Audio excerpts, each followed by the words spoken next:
Shabbat Shalom, everyone. Shabbat Shalom. If you were about to can your summer harvest of tomatoes, would you A, put on old clothes and an apron, or B, put on an evening gown? It's obvious, right? You're going to have tomato guts flying through the kitchen. You're going to be in this hot, steamy, sweaty environment, so you're going to forego the satin and the sequins, right? Right? Especially you, Alan. Yes. So, only for Purim, he says. So here's my question. In this parsha, we read this amazing description of what the priests wear. They are wearing priceless clothing that must have taken hours and hours to make, that they're not easy to replace. They're wearing dyed wools and linens and gems. And what job are they about to do? They're about to slaughter animals to honor God. So why are they wearing their best clothing to do this? Well, maybe it's an opportunity for God to perform a miracle in the tabernacle and keep them spotless. We do have other stories like that. The Midrash says, when all the children of Israel gathered in the courtyard on Yom Kippur, it was a very small courtyard, yet somehow it expanded to contain all of us. By the way, it also talks about the smell that should have been in the temple, and it says actually no, it didn't smell. So this might be one more example of an opportunity for God to do a miracle. Or maybe by the time you actually enter the sanctuary to perform the rite of slaughter, you're supposed to be so skilled at it that you don't splatter anything. Adiva and I lived in Jerusalem for a while, and there was a fruit stand not too far from our apartment. There was an amazing man. We called him the Rimon man, the pomegranate man. He would sit there watching a soccer match, taking apart a pomegranate, and there wasn't a drop of juice anywhere. It was pretty miraculous. So maybe it was about the priest needing to be so skilled by the time he got to do the sacrifice that he didn't splatter anything. Or maybe, just maybe, when we go to do our dirtiest work, we actually do need to put on our most shining garments. Perhaps the dirty work of separating kidneys and liver and sprinkling the blood on the altar was actually a symbol for something else. The main purpose of these sacrifices was atonement. Zvachim, which is a piece of the Talmud, says that each article of clothing represented reparation for a different sin.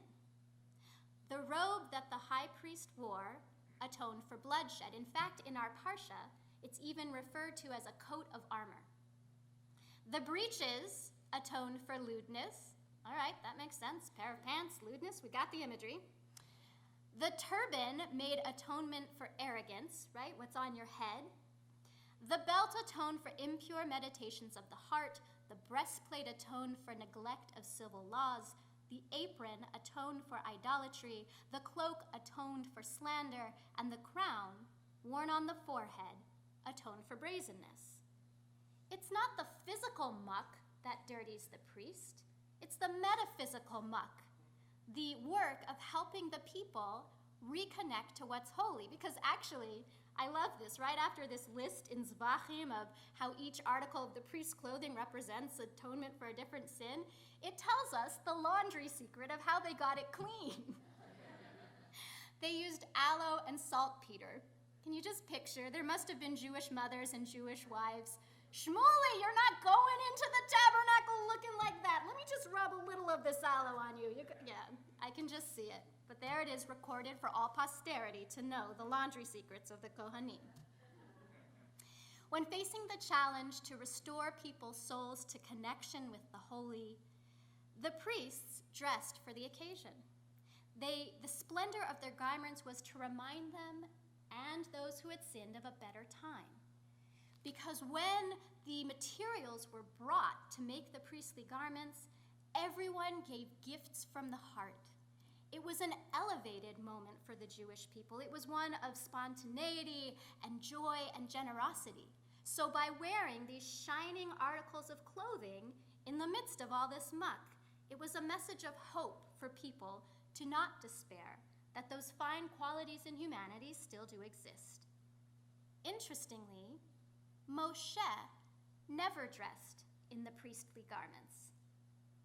In fact, Tetzaveh is the one parsha from the time Moses appears to the time he dies that his name is not mentioned.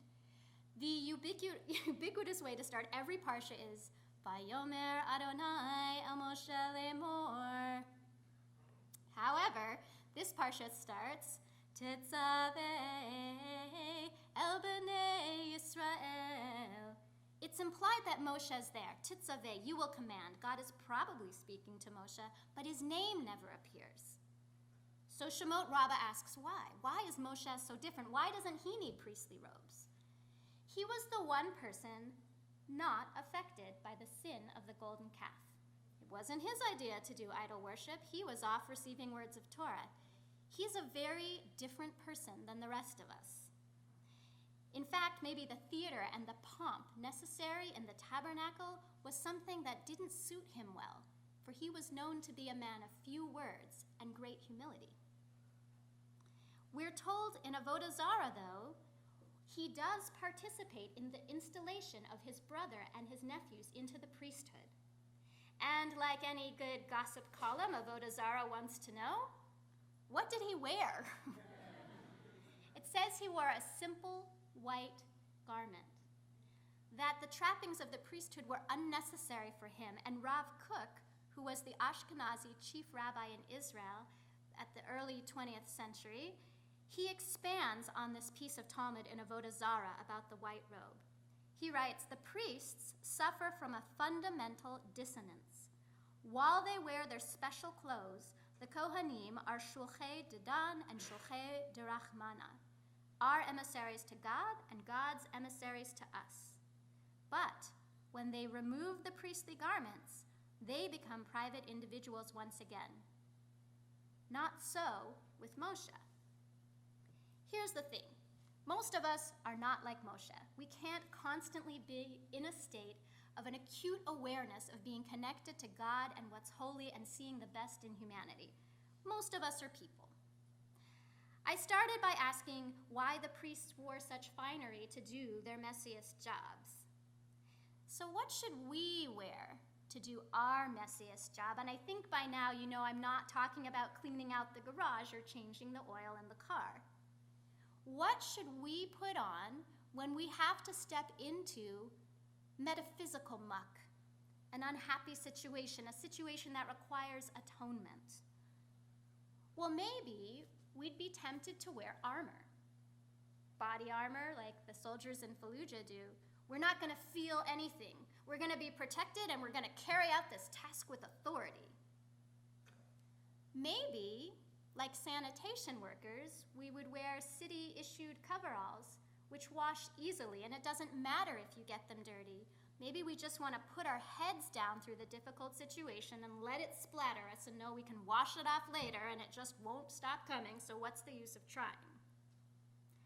Or maybe like the priests, we should put on our finest garments. Maybe we should wrap ourselves up in hope. Maybe we should don ourselves in compassion and faith in our ability to do things fairly. Maybe we, going into a difficult situation, should crown ourselves with the determination to reconnect ourselves to the other person and to what is holy, and let it be so.